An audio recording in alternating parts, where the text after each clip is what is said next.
चाहे हम लाइफ में कुछ भी अचीव कर लें, फिर भी हम अक्सर वो लॉन्ग टर्म खुशी महसूस ही नहीं कर पाते। जरा सोचिए ऐसा क्यों?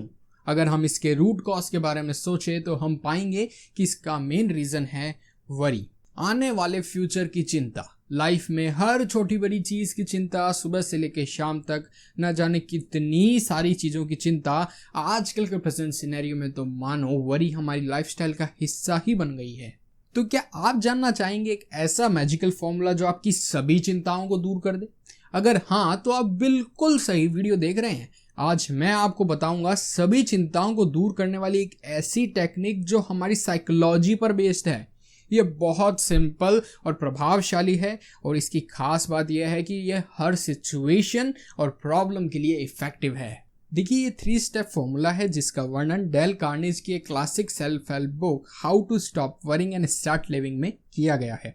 डेल कार्नेगी अपने जॉनर के एक महान लेखक थे और इन्होंने सेल्फ इम्प्रूवमेंट के लिए कई प्रकार के कोर्सेज भी डेवलप किए। इस 3 स्टेप टेक्निक का पहला स्टेप है, आप अपनी आंखें बंद कीजिए और सोचिए कि जिस चीज को लेके आप चिंतित हैं, उस सिचुएशन या प्रॉब्लम का सबसे बुरा परिणाम क्या हो सकता है।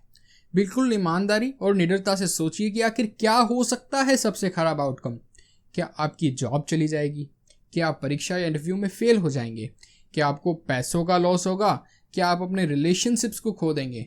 क्या आपकी रेपुटेशन पे बुरा प्रभाव पड़ेगा, या फिर आपकी मृत्यु ही हो जाएगी? आपको सबसे खराब परिणाम क्या है ये जानना है। जब आपको यह पता चल जाए तब आता है सेकंड स्टेप। अब आप बिल्कुल शांत होकर उस वर्स्ट आउटकम को एक्सेप्ट कीजिए। देखिए, मैं ये बिल्कुल नहीं कह रहा हूँ कि आप निराश हो जाएं या गिव अप कर दें। मैं सिर्फ इतना कह रहा हूँ कि आप निडर होकर अपने दिमाग में एक्सेप्ट करें कि हाँ, इस सिचुएशन का जो भी वर्स्ट आउटकम है ये मेरे साथ हो सकता है। इससे भागने की कोशिश मत कीजिए, इससे फेस कीजिए। ऐसा करने से आपकी आधी निराधार चिंताएं तो यूं ही खत्म हो जाएगी। हमारी प्रॉब्लम यह होती है कि हम किसी मुश्किल घड़ी का सामना करने की बजाय उससे भागने की टेंडेंसी रखते हैं। ऐसा कहा गया है कि true peace lies in accepting the worst. जब हम ऐसा करने लगेंगे तो हम स्ट्रांग फील करेंगे। हमारा मस्तिष्क इसी प्रकार काम करता है। अब आता है थर्ड और सबसे महत्वपूर्ण स्टेप। जिस वर्स्ट आउटकम को आप एक्सेप्ट कर चुके हैं, अब बिल्कुल शांति और धीरज से अपना समय व ऊर्जा इससे सुधारने और समाधान खोजने में समर्पित कीजिए। यदि आप सबसे खराब परिणाम के लिए मेंटली प्रिपेयर्ड होते हैं तो आपको सिचुएशन को एनालाइज करने का और सोचने का एक नया नजरिया मिलता है। आप एक अलग सी ऊर्जा महसूस करते हैं। जो कुछ बुरा हो चुका है उसे एक्सेप्ट करना, जो बुरा हो सकता है उसके लिए मेंटली प्रिपेयर्ड रहना, ये किसी भी विपरीत परिस्थिति से उभरने का पहला कदम है। ऐसा करने से आप वो सभी चीजें क्लियरली देख पाते हैं जिन पर पहले आपकी चिंताओं ने पर्दा डाल रखा था। इस टेक्निक को आपको और अच्छे से समझाने के लिए मैं आपको एक उदाहरण देता हूँ। आजकल बहुत सारे स्टूडेंट्स अलग अलग प्रकार के कॉम्पिटिटिव एग्जाम्स जैसे civil services, JEE, NEET, CAT इत्यादि की तैयारी करते हैं। चलिए एक ऐसे जेई एस्पिरेंट की बात करते हैं जिसे पता है कि उसका इस साल आईआईटी में सिलेक्शन होने की संभावना बहुत कम है, क्योंकि उसकी तैयारी उतने अच्छे लेवल की नहीं है। अब यह एस्पिरेंट अपने भविष्य को लेकर बहुत चिंतित व निराश होगा।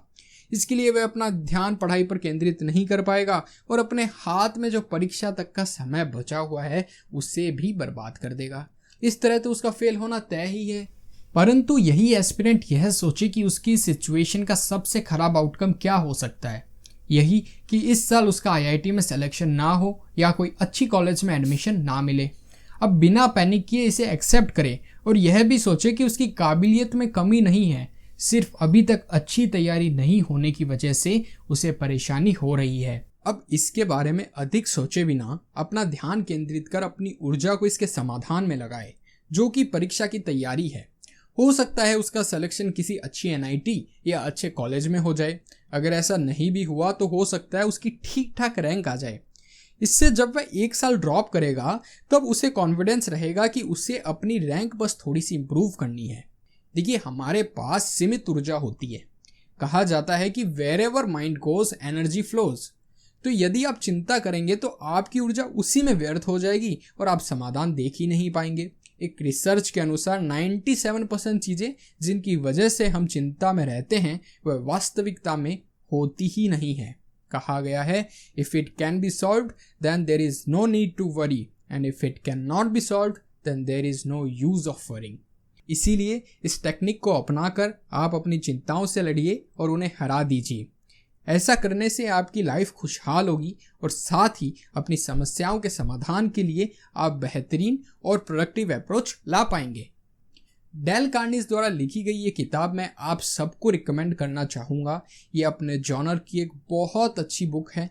चाहे आप टीनेजर हों या अपने 20s में हो या 40s में हो, ये बुक आपके लिए बहुत बेनिफिशियल होगी। अगर आप इसे पढ़ना चाहते हैं तो इसकी लिंक आपको डिस्क्रिप्शन बॉक्स में मिल जाएगी। आशा है आपको हमारा वीडियो पसंद आया है। प्लीज़ इसे लाइक करें, शेयर करें और हमारे चैनल को सब्सक्राइब करें। अगले हफ्ते आपसे फिर से मुलाकात होगी एक और नए वीडियो के साथ।